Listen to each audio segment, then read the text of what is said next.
Social startups today, I think, are really the future. If you really look at it from a social sector perspective, we see that the traditional actors who have been actually doing social development or bringing development to the people, namely the not-for-profits, there seems to be a structural problem because the NGO model is unsustainable. Okay.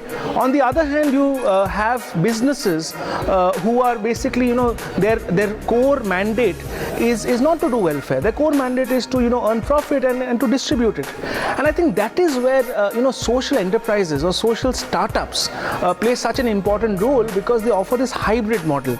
Because on one hand, they are talking about, they are drawing from the NGO model, they are talking about doing some sort of or addressing some sort of a social and environmental need that has been unmet.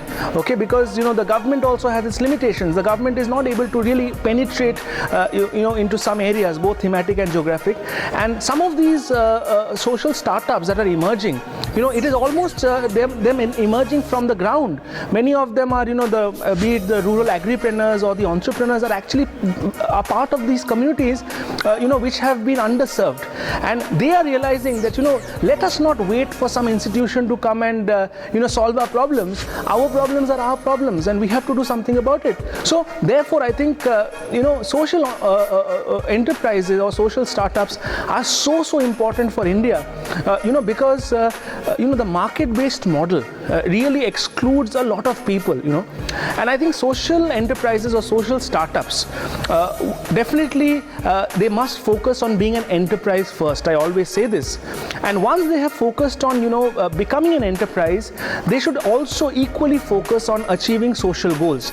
Because otherwise, they become like a typical business.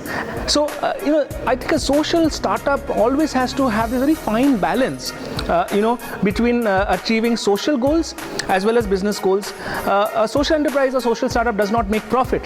But having said that, it is very important for it to have a business plan or a business model, so that the revenue that is being generated or the surplus that is being generated goes back into the community.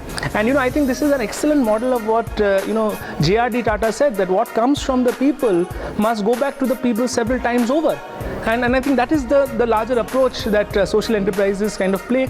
Social startups in India particularly, I'm very hopeful, because research shows that the number of women who are actually part of social enterprises, especially in a leadership role or as founders, is increasing, not only in India but also at a South Asia level. And I think this is really very hopeful. Similarly, people who have been actually left out of the development process, I think social startups, give a lot of hope. Having said that, it is, I think, the responsibility of other stakeholders to really create an enabling ecosystem, for them, so that we often see that a lot of social startups, they start off with a bang, but because of lack of skill and some sort of hand-holding support given to them, and it's not just financial, but I also think that there is a kind of a management skill that they need, a technical skill that they need, a communication skill that they need.